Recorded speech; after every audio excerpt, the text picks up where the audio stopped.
नमस्कार, मैं हूं दीपक भंडारी और आप देख रहे हैं D4U न्यूज। पंजाब सरकार और पंजाब के गवर्नर बनवारी लाल पुरोहित के बीच वीसी को लेकर विवाद थमने का नाम नहीं ले रहा है। आपको बता दें कि पंजाब सरकार और पंजाब के गवर्नर बनवारी लाल पुरोहित के बीच जो विवाद है वह पंजाब एग्रीकल्चर यूनिवर्सिटी के वाइस चांसलर की नियुक्ति को लेकर पनपा है। अब बनवारी लाल पुरोहित की ओर से यह स्पष्ट किया गया है कि पंजाब सरकार यूनिवर्सिटी के मामले में किसी तरह का हस्तक्षेप नहीं कर सकती है। पंजाब सरकार कहती है कि वाइस चांसलर की नियुक्ति बोर्ड का अधिकार है, तो उस बोर्ड का वाइस चांसलर गवर्नर ही होता है। आपको बता दें कि कुछ समय से ही पंजाब सरकार और बनवारी लाल पुरोहित जो कि पंजाब के गवर्नर हैं उनके बीच यह विवाद चल रहा है, क्योंकि नियुक्ति की गई थी पंजाब सरकार की ओर से पंजाब एग्रीकल्चर यूनिवर्सिटी लुधियाना के vice chancellor doctor Satbir Singh Gosal को लगाया गया था। इसी को लेकर बनवारी लाल पुरोहित की ओर से इस नियुक्ति को रोक दिया गया था। उसके बाद मुख्यमंत्री भगवंत मान की ओर से बनवारी लाल पुरोहित को 2 पत्र लिखे गए थे। एक पत्र लिखा गया था पंजाबी में, हम आपको बताएंगे कि उस पत्र में मुख्यमंत्री भगवंत मान की ओर से क्या लिखा गया था, और दूसरा पत्र लिखा गया था इंग्लिश में। अब जब यह विवाद थमने का नाम नहीं ले रहा तो बनवारी लाल पुरोहित अब मीडिया के सामने आए हैं। उन्होंने यह कहा है कि बोर्ड चेयरमैन यानी गवर्नर को बताए बिना गुप्त तरीके से वाइस चांसलर की नियुक्ति करना ठीक नहीं है। सच्चाई तो यह है कि यूनिवर्सिटी के मामलों में राज्य सरकार हस्तक्षेप नहीं कर सकती। पंजाब के मुख्यमंत्री भगवंत मान को शपथ मैंने ही दिलाई थी, उन्हें समझना चाहिए। गाइड करना, यूनिवर्सिटी का सब काम करना ये चांसलर का काम होता है। बल्कि यदि देखा जाए जजमेंट भी आए हुए हैं, वो जजमेंट के हिसाब से तो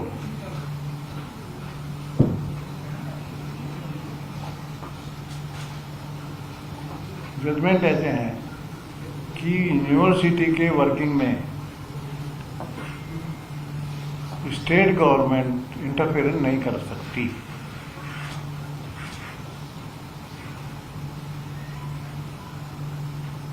मतलब ये काम यूनिवर्सिटी का, चांसलर यूनिवर्सिटी, ऐसा है।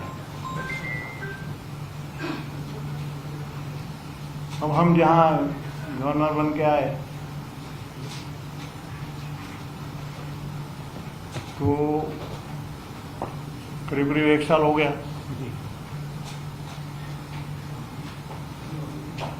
हमने कहा कि ये यूनिवर्सिटियों का क्या हो रहा, आएगी फाइलें यूनिवर्सिटी वगैरह की।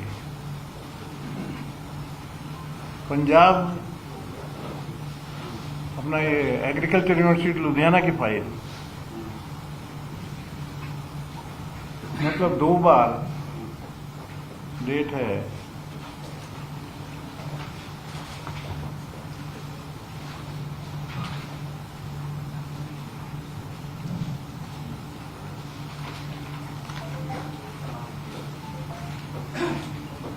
आई है, एक तो हमारे पहले के गवर्नर साहब के पास आई थी जब वो वाइस चांसलर थे। उनके पास इसलिए गई थी कि अनिरुद्ध तिवारी हैं IAS ऑफिसर, उनको चार्ज देना चाहिए।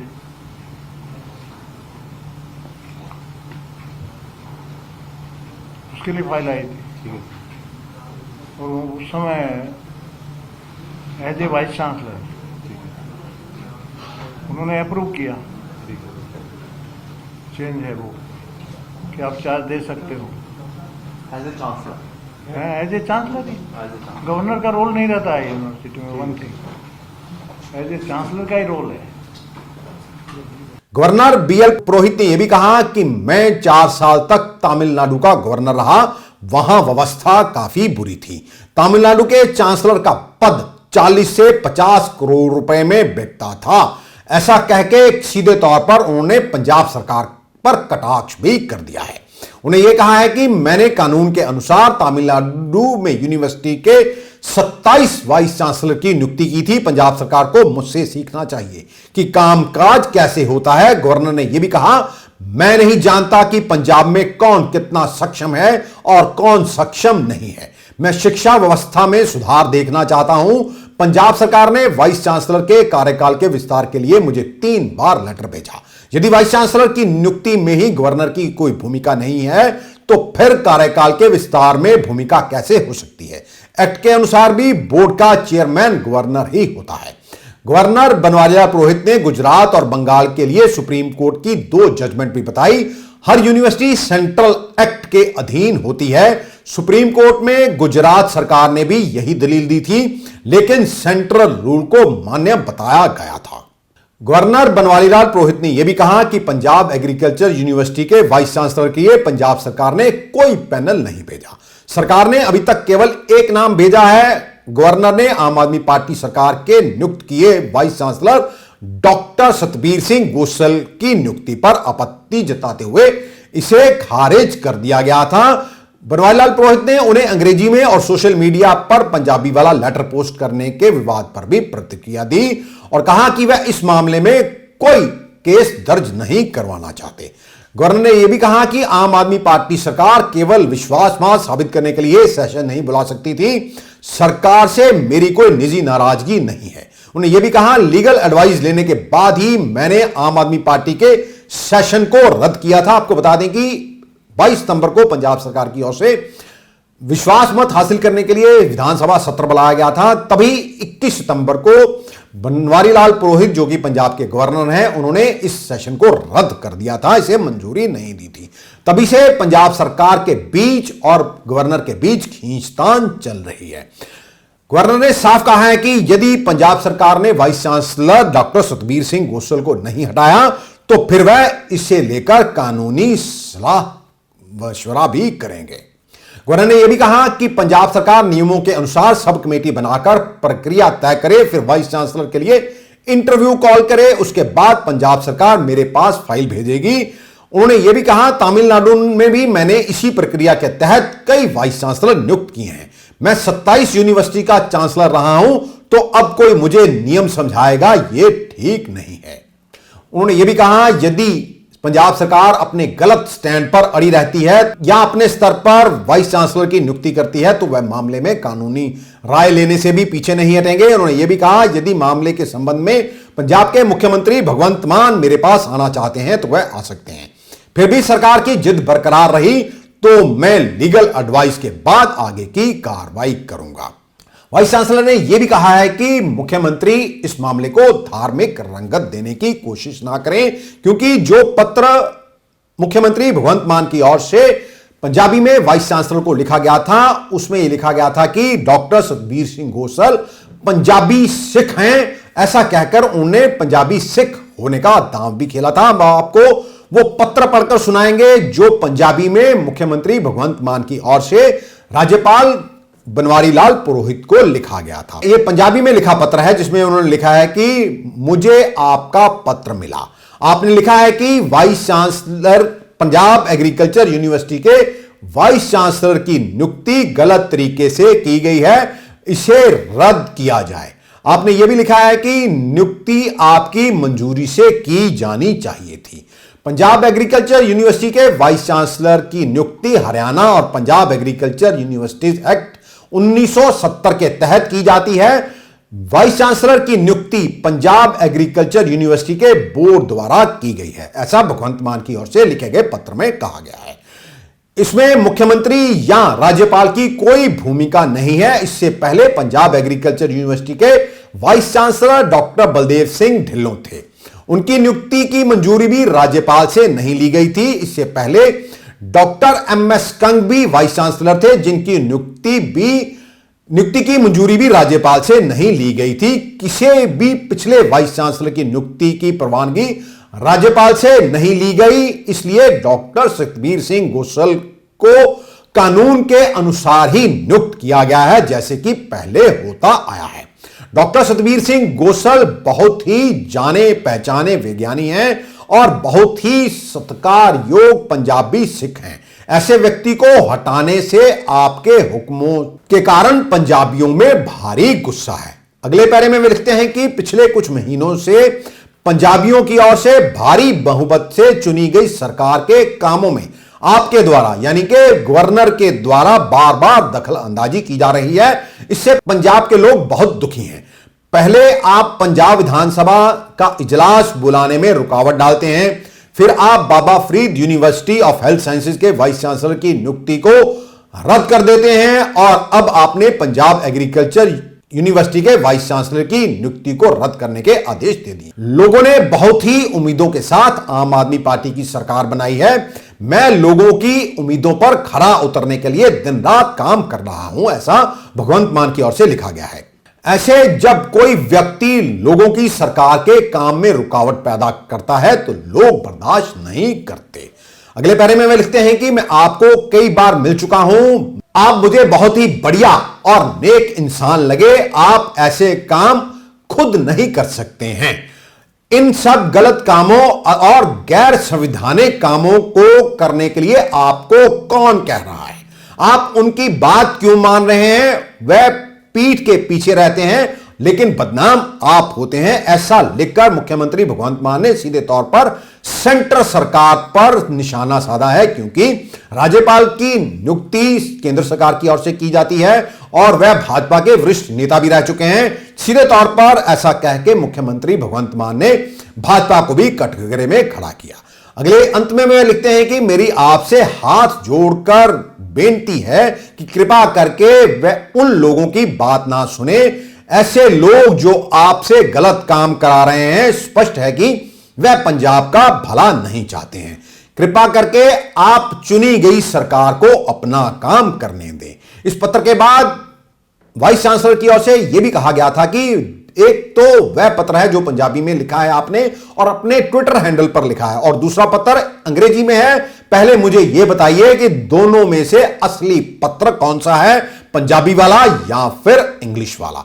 कुल मिलाकर पंजाब एग्रीकल्चर यूनिवर्सिटी लुधियाना के वाइस चांसलर की नियुक्ति को लेकर छिड़ा घमासान अभी खत्म होने का नाम नहीं ले रहा है, और यह खत्म कहां होगा यह तो आने वाला समय ही बताएगा, क्योंकि ना तो इस बार पंजाब सरकार ही झुकने के मूड में है और जिस तरह से बनवारी लाल पुरोहित सामने आए हैं, ऐसे लग रहा है कि वह भी झुकने में के मूड में नहीं है। अब पंजाब के छिड़े विवाद के बीच आम आदमी पार्टी के विधायक गुरदेव सिंह मान भी कूद गए हैं। नाभा से विधायक गुरदेव सिंह देवमान ने गवर्नर के खिलाफ विवादित टिप्पणी भी कर डाली। उन्होंने कहा, गवर्नर केवल वही बोलते हैं जो आदेश उन्हें मिलता है, इससे कोई फर्क नहीं पड़ता। उनके पास थोड़ा ही समय बचा है, जिन्हें कुछ नहीं मिलता उन्हें गवर्नर बना दिया जाता है।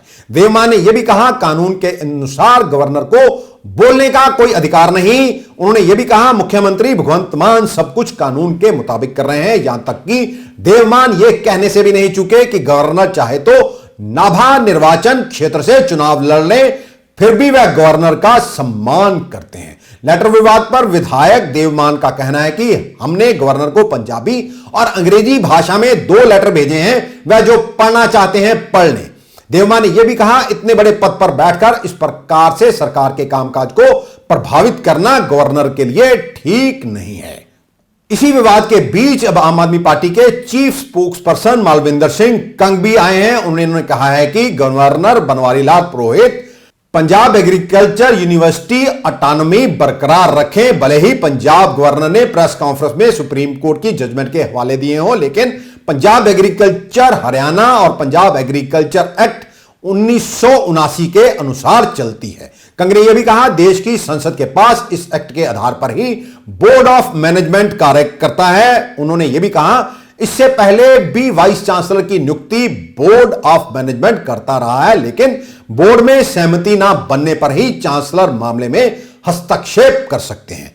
कंग ने यह भी कहा कि गवर्नर पंजाब एग्रीकल्चर यूनिवर्सिटी की ऑटोनॉमी को बरकरार रखें और अपने ऑफिस का मिसयूज ना करें। उन्हें यह भी कहा कि पहले गवर्नर ने पंजाब सरकार द्वारा बुलाए सेशन को परमिशन नहीं दी, लेकिन फिर लीगल एडवाइस का हवाला देकर सेशन को रद्द कर दिया। हमें यह समझ नहीं आ रहा कि गवर्नर लीगल एडवाइस लेते हैं या फिर पॉलिटिकल एडवाइस लेते हैं। Punjab agriculture university parliament act के अनुसार वाइस चांसलर के चयन के साथ बोर्ड को एम्पावर करती है। डॉक्टर सतबीर सिंह गोसल का चयन भी बोर्ड की सहमति से हुआ है। जिस तरह का विवाद आम आदमी पार्टी की सरकार और गवर्नर के बीच में पनप गया है, दोनों का यह विवाद कहां खत्म होगा ये तो आने वाला समय ही बताएगा, लेकिन यह टकराव पंजाब के लिए अच्छा नहीं है। उधर आम आदमी पार्टी की सरकार को घेरते हुए पंजाब कांग्रेस द्वारा खटकड़ कला में धरना भी दिया गया। धरने में प्रदेश की लीडरशिप पहुंची थी। पंजाब कांग्रेस के प्रदेश अध्यक्ष अमरिंदर सिंह राजा वड़िंग का कहना था कि इंकलाब की बड़ी बड़ी बातें करने वाले खटकड़ कला में शहीद भगत सिंह की यादगार के सामने बनी पार्क में मुख्यमंत्री बुत लगाने की बात करते थे। बुत को क्या लगाना, जो बिजली का बिल 1,80,000 रुपए पेंडिंग है वह भी नहीं दिया गया। इसी कारण पार्क का बिजली कनेक्शन ही काट दिया गया। 8 महीने से पेंडिंग पड़ा कुल 1,80,000 बिल इन फर्जी इनकलाबियों से नहीं दिया जाना, इसलिए पंजाब कांग्रेस ये बिल देगी। वड़िंग ने यह भी कहा केजरीवाल को खटकड़ कलां की धरती की मिट्टी माथे पर लगाकर माफी मांगनी चाहिए कि चोरों, गद्दारों और भ्रष्टाचारियों के साथ भगत सिंह को उन्होंने जोड़ा। भगत सिंह एक ही पैदा पंजाब में हुआ है और एक ही रहेगा। वड़िंग ने यह भी कहा कि भगत सिंह ने मुख्यमंत्री बनने के लिए कुर्बानी नहीं दी थी, भगत सिंह ने देश को आजाद करवाने के लिए लड़ाई लड़ी थी। उन्होंने यह भी कहा पंजाब के लोगों की भावनाओं के साथ खेलकर आम आदमी पार्टी की सरकार पंजाब में कुर्सी हासिल कर चुकी है, लेकिन अब लोग जागरूक हो गए हैं। कांग्रेस के नेताओं को झूठा किसी ना किसी घपले में फंसाया जा रहा है, लेकिन सबूत कोई नहीं। पूर्व मंत्री भारत भूषण को 8 दिन विजिलेंस ने रिमांड पर अपने पास रखा। रिमांड के दौरान विजिलेंस के हाथ खाली रहे। इससे जाहिर होता है कि पंजाब सरकार बदले की राजनीति कर रही है। उन्होंने फौजा सिंह सरारी की बर्खास्तगी की भी मांग की है। अब बुत लाउण दी गल कही सी, बुत दा किहने लाउणा सी? मैनूं शर्म आ रही है, शर्म आ रही है मैनूं अज कि भगत सिंह जी दे जिहड़ा पिछे यादगार बनाई है उहदे सामने एक पार्क है। सरपंच साहब उन्होंने इतलाह दी है, ओरा बिजली का बिल नहीं दिता गया इनकलाबियां तो ओरा कनैक्शन कट दिता गया। अज जाके तुसी देख सकते हो ये इनकलाबी है। ते 8 महीनों तो 1,60,000 ते तकरीबन 20,000 बिल है। ये तनख्वाह नहीं दी गई उन्होंने मुलाजमां नूं।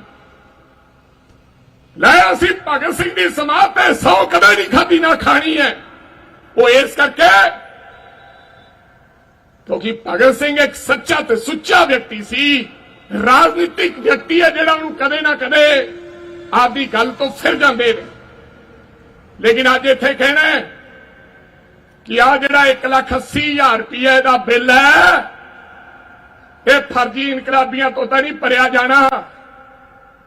पर मैं तो CLP लीडर साहब कांग्रेस पार्टी इहदा बिल भरेगी। मैं सरपंच नूं कहना है असीं तुहानूं एक अद्धे दिन दे विच 2 दिनां च मैं बेनती करांगा साडे लीडर साहबानां नूं तुसीं ओह पुछ लिओ कि असीं फौजा सिंह शरारी दे मुद्दे ते रौला पाया ते अगले दिन कहते नोटिस दिता है। और मीडिया वाले साडे भरा कई लोग तो बड़े चंगे हैं, लेकिन कईयां ने सारा कुछ ही गहने देता है, सारा कुछ गहने रखता है। बथेरे चंगे है कई बेचारे, मैं किसी का नाम नहीं लेना, बड़े चंगे है। कई तो साडे कोले आके रोंदे भी करिए की, साडे ते नकेल पा रखी है। मैं पूछा नोटिस कर है, ना पता लग्या भगवंत मान का नोटिस है, ना कोई ईडी का नोटिस है, ना कोई विजिलेंस का नोटिस है, ना कोई पार्टी का है। कहता नोटिस देता ता जो गलबात टल जाए, लेकिन अज तक फौजा सिंह शरारी नूं बर्खास्त नहीं किया, जेल नहीं भेजिया। साडी यही लड़ाई है, फड़ लो जिन्हों फड़ना है। अगर साडे ईमानदारी होएगी तो असीं दोनों नूं पाक साफ होके बाहर निकलांगे, लेकिन फौजा सिंह शरारी नूं बर्खास्त करना पड़ेगा। आपको यह भी बता दें कि पहले कई ऐसे कांग्रेस के मंत्री हैं जिन्हें सलाखों के पीछे भेजा जा चुका है। उनमें नाम है भारत भूषण आशु, जिन पर आरोप है कि उन्होंने 2000 करोड़ रुपए से अधिक का टेंडर घोटाला किया। साधु सिंह धर्मसोत को भी भेजा गया था जेल में, लेकिन अभी उन्हें जमानत मिल गई है। उन पर आरोप है कि उन्होंने एक पेड़ काटने के बदले में 500 रुपए की रिश्वत ली, करोड़ों रुपए की रिश्वत ली। इसी तरह संगत सिंह गिलजिया पर भी भ्रष्टाचार के आरोप लगे थे और भी कई मंत्री ऐसे हैं जिन पर भ्रष्टाचार के आरोप लगे हैं। अब देखना यह है कि अब उन पर कार्रवाई कब होती है, कार्रवाई होगी या फिर नहीं। पंजाब सरकार भ्रष्टाचार पर पहले से भी सख्त हो गई है, क्योंकि कई ऐसे अधिकारी हैं जिन पर कार्रवाई करने या उनसे पूछताछ करने के लिए विभागों की ओर से मंजूरियां नहीं दी जा रही हैं। इसी को लेकर पंजाब के मुख्य सचिव विजय कुमार जंजुआ की ओर से आज तमाम विभागों के मुखियों की बैठक बुलाई गई थी, जिसमें विजिलेंस के चीफ एडीजीपी वीरेंद्र कुमार शर्मा भी शामिल हुए थे। आपको बता दें कि 2 दिन पहले वीरेंद्र कुमार शर्मा और विजय कुमार जंजुआ दोनों ने मुख्यमंत्री भगवंत मान से मुलाकात की थी। तब उनके साथ विजिलेंस के एआईजी मनमोहन शर्मा भी मौजूद थे। आपको याद होगा कि तब पूर्व कैबिनेट मिनिस्टर सुंदर श्याम अरोड़ा की ओर से 50 लाख रुपए रिश्वत देने की पेशकश की गई थी और उन्हें गिरफ्तार कर लिया गया था और मुख्यमंत्री भगवंत मान ने अधिकारियों को अपने पास बुलाकर उनकी पीठ भी थपथपाई थी। तब वहां पर यह सवाल उठा था कि कई विभागों में ऐसे कई केस पेंडिंग पड़े हुए हैं जिनकी पूछताछ करने के लिए विभागों के अधिकारियों की मंजूरी विजिलेंस को नहीं मिल रही है। विजिलेंस ने साफ कहा था कि यदि अधिकारी ऐसा ही रवैया अख्तियार करते रहेंगे और जो जो चीजें उन्हें चाहिए वह मुहैया नहीं करवाएंगे तो सरकार की ओर से भ्रष्टाचार के खिलाफ चलाई गई मुहिम को नुकसान हो सकता है। इसी को लेकर मुख्यमंत्री भगवंत मान की ओर से चीफ सेक्रेटरी विजय कुमार जंजुआ को खास दिशा निर्देश जारी किए गए थे। इसके बाद से ही विजय कुमार जंजुआ की ओर से अधिकारियों की बैठक को बुलाया गया था। इस बैठक में यह चर्चा भी हुई कि तमाम अधिकारी अपने विभाग में उन अधिकारियों पर भी नजर रखेंगे जो लोगों से दिवाली पर महंगे तोहफे लेते हैं। एडीजीपी विजिलेंस वीरेंद्र कुमार शर्मा की ओर से साफ कहा गया था कि यदि समय रहते अधिकारियों से पूछताछ ना की गई या उन पर कार्रवाई करने की मंजूरी ना दी गई तो अदालत में कई अहम केसों को साबित करना हमारे लिए मुश्किल हो जाएगा, जिससे सरकार की साख को भी धक्का लगेगा। इसीलिए मुख्यमंत्री भगवंत मान ने विजय कुमार जंजुआ को दिशा निर्देश जारी किए थे और इसी को लेकर ये आज बैठक बुलाई गई थी। ये सच है कि पंजाब को अधिकारियों और नेताओं ने ही मिलकर लूट लिया, लेकिन हम ये भी नहीं कहते कि सभी के सभी अधिकारी भ्रष्ट हैं, क्योंकि यदि ऐसा होता तो आज विजिलेंस जो कर रही है वह तथ्य कभी सामने नहीं आते। क्योंकि विजिलेंस को 1 करोड़ रुपए की नहीं बल्कि कई करोड़ रुपए की रिश्वत ऑफर हुई थी और अधिकारियों ने इस रिश्वत को ठुकराया ही नहीं बल्कि रिश्वत देने वाले को गिरफ्तार भी कर लिया। इसलिए जनता के सामने नेताओं और अधिकारियों की सच्चाई सामने आनी चाहिए, जिन्होंने पंजाब को लूटा और पंजाब को नशे की दलदल में धकेल दिया। सूत्र यह भी बताते हैं कि आज चीफ सेक्रेटरी विजय कुमार जंजुआ इस बैठक के दौरान खासे सख्त दिखाई दिए, क्योंकि पहले भी विजिलेंस की ओर से करीब 132 अधिकारियों के खिलाफ कार्रवाई करने और उनसे पूछताछ करने के लिए विभिन्न विभागों के अधिकारियों को पत्र लिखे गए थे, लेकिन अभी तक उनकी मंजूरी नहीं आई। क्योंकि अब सीधे तौर पर मुख्यमंत्री भगवंत मान इस मामले को देख रहे हैं, तो विजय कुमार जंजुआ ने अधिकारियों को यह साफ कह दिया है कि आप यदि मंजूरी नहीं देंगे या फिर वह दस्तावेज मुहैया नहीं करवाएंगे जिनकी विजिलेंस को जरूरत है, तो आपकी भी जिम्मेदारी फिक्स कर दी जाएगी। इसके साथ ही विजय कुमार जंजुआ ने आम जनता से भी अपील की है कि यदि आपसे कोई अधिकारी या सरकारी कर्मचारी रिश्वत मांगता है तो इसकी सूचना सरकार को दी जाए, क्योंकि भ्रष्टाचार को मुक्त करने के लिए जनता के सहयोग की आवश्यकता है और बिना जनता के सहयोग के भ्रष्टाचार खत्म करना आसान नहीं है। उधर विजिलेंस की ओर से सिंचाई घोटाले में 26 अक्टूबर को प्रदेश के पूर्व मुख्य सचिव सर्वेश कौशल को तलब कर लिया गया है। हालांकि यह कहा जा रहा है कि वह इन दिनों विदेश में है। उनके अलावा केबीएस सिद्धू को भी तलब किया गया है, वह भी विदेश में बताए जा रहे हैं। कहा जा रहा है कि दोनों के बेटों के पास ग्रीन कार्ड है और वह विदेश में है और इनके पास 10-10 साल का वीजा भी है। इसी मामले में पहले पूर्व आईएएस अधिकारी कान सिंह पन्नू से विजिलेंस की ओर से पूछताछ की जा चुकी है। इसके बाद 2 पूर्व मंत्रियों को भी विजिलेंस की ओर से बुलाया जाएगा और उनसे भी पूछताछ की जाएगी ये घोटाला 1000 करोड़ रुपए से अधिक का घोटाला है। भूपिंदर सिंह भापा, जिस पर की आरोप है कि उसने इस घोटाले में बहुत से अधिकारियों और नेताओं को रिश्वत दी, उसका साम्राज्य जो पहले 3 से 4 करोड़ रुपए का होता था वह बढ़कर 300 से 400 करोड़ रुपए तक का हो गया।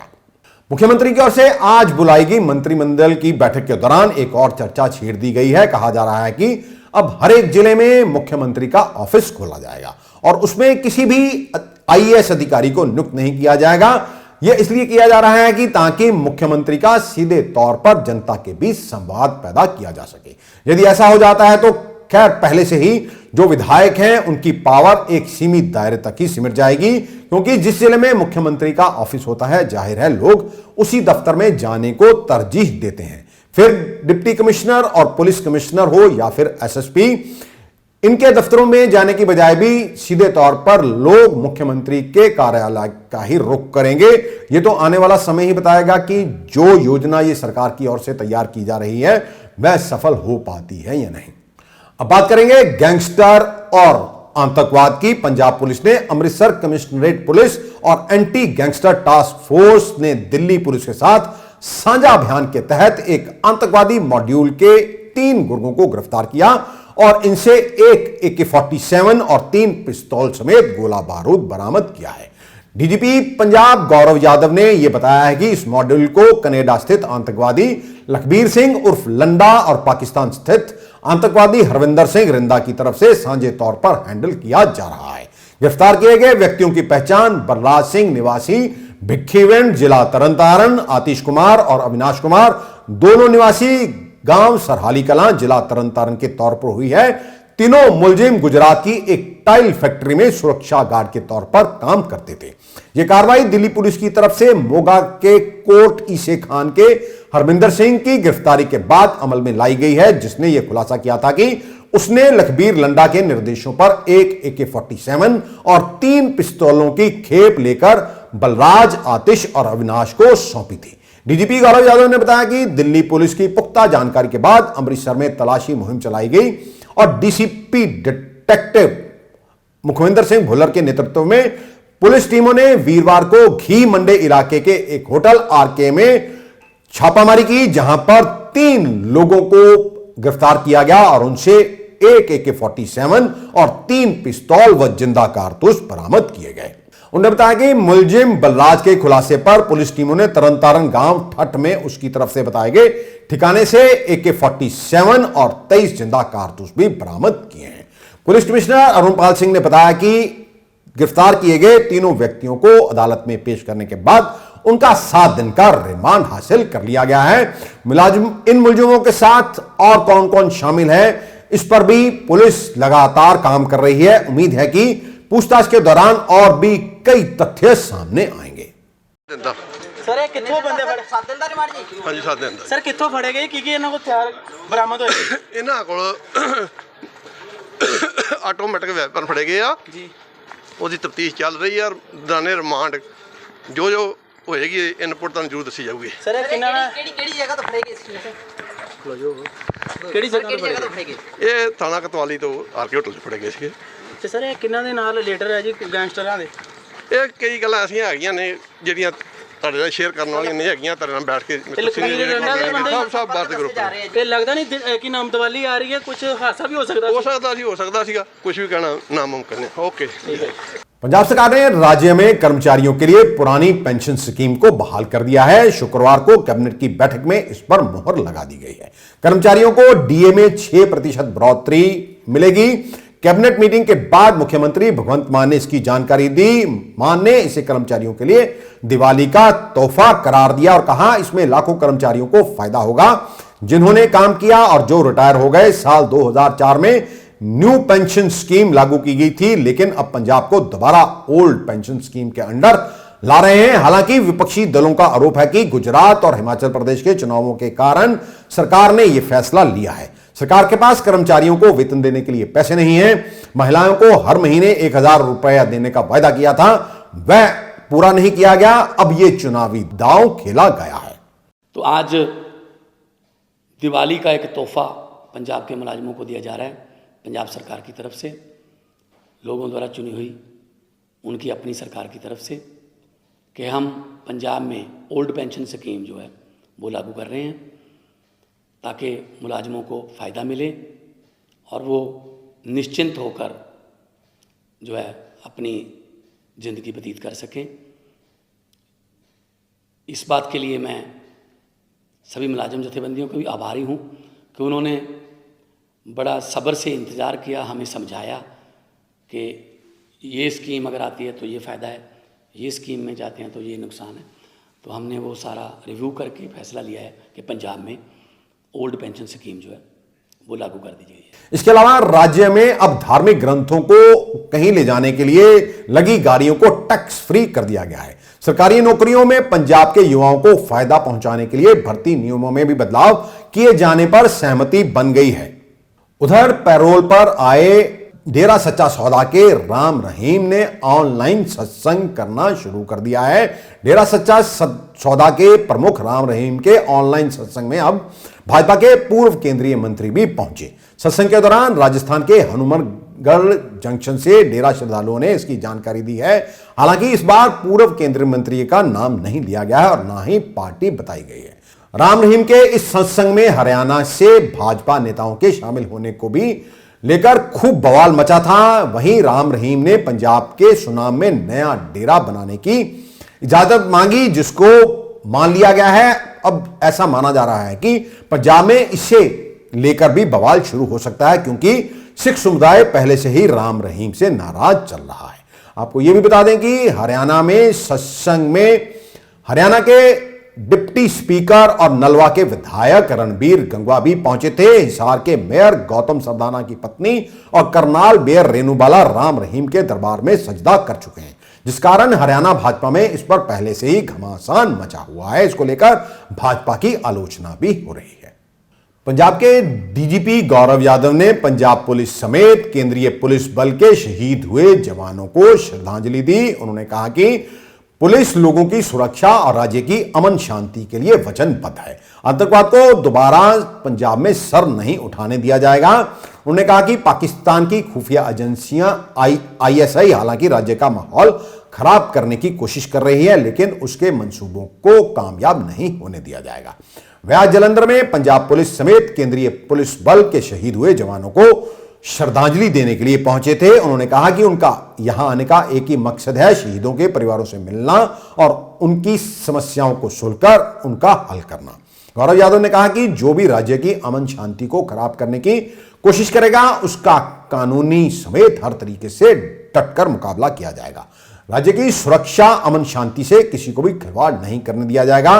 राज्य में मिल रही हथियारों की खेपों पर डीजीपी ने कहा, पंजाब पुलिस और केंद्रीय एजेंसियों के साथ तालमेल के साथ करके पाकिस्तान की हर चाल को नाकाम किया जा रहा है। उन्होंने कहा, हथियारों की जितनी खेप भी मिल रही है वह सारी पाकिस्तान से आ रही हैं। पाकिस्तान की खुफिया एजेंसियां लगातार पंजाब का माहौल खराब करने में तुली हुई हैं, लेकिन उन्हें उनके मंसूबों में सफल नहीं होने दिया जाएगा। हम अब आपका ध्यान दिलवाएंगे जेल मंत्री हरजोत सिंह बैंस के अमृतसर जेल के दौरे की तरफ। आपको याद होगा कि एक दिन पहले हरजोत सिंह बैंस, जो कि जेल मंत्री हैं, उन्होंने अमृतसर केंद्रीय जेल का दौरा किया था और वहां से कई मोबाइल और नशीले पदार्थ बरामद होते हैं। वे प्रेस कॉन्फ्रेंस करते हैं और कहते हैं कि 30-30 फीट ऊंची दीवारें हैं, इसके बावजूद बाहर से कुछ लोग जेल के भीतर नशीले पदार्थ और मोबाइल फोन फेंक देते हैं। आपको याद होगा कि पिछले कुछ समय से जेलों में बैठकर किस तरह से अपराधी अपराध को अंजाम दे रहे हैं। इस बात के खुलासे हो रहे हैं कि सबसे पहले जब 29 मई को सिद्धू मूसेवाला का कत्ल हुआ था, तब लॉरेंस बिश्नोई गैंगस्टर ने तिहाड़ जेल से उसकी जिम्मेदारी ली थी। सोशल मीडिया पर उसने पोस्ट डाली थी और कहा था, सिद्धू मूसेवाला का कत्ल हमने करवाया है। उसके बाद किस तरह जेलों में बैठे गैंगस्टर जो चाहे जिस घटना को जिस तरह अंजाम दे रहे हैं। हमने ऐसी कई प्रेस कॉन्फ्रेंस भी अटेंड की हैं, जिसमें अधिकारियों ने बताया कि कितने किलोग्राम हेरोइन पकड़ी गई और पकड़े जाने वाले को आदेश जेल में बैठे हुए किसी ना किसी गैंगस्टर की ओर से ही दिए जाते हैं कि कहां से हेरोइन लेनी है और कहां पर इसकी सप्लाई देनी है। इसके अलावा जेलों में बैठकर पाकिस्तान से भी संपर्क साधा जा रहा है। उनके माध्यम से हथियार और नशीले पदार्थ पाकिस्तान से मंगवाए जा रहे हैं। आखिर इसके लिए जिम्मेदार कौन है?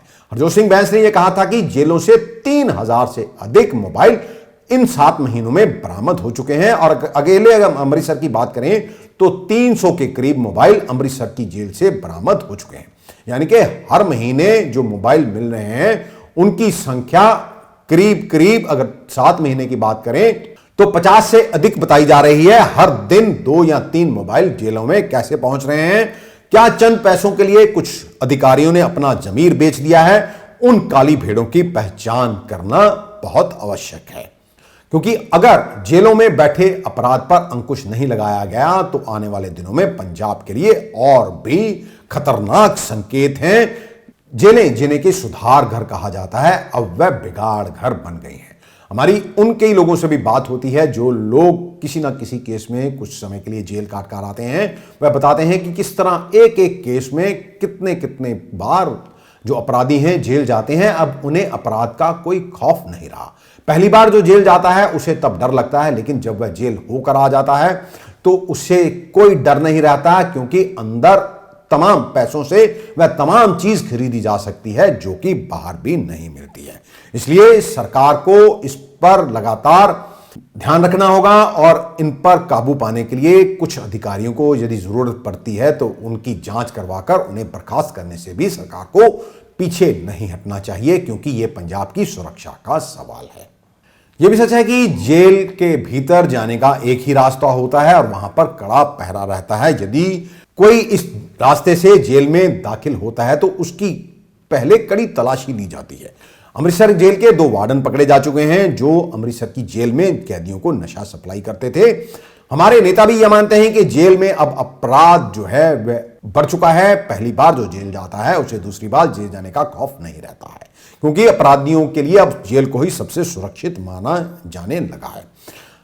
पंजाब में नशा एक बड़ी समस्या बन गया है। आए दिन ओवरडोज से नौजवानों की मौत हो रही है, लेकिन नशा रुकने का नाम नहीं ले रहा।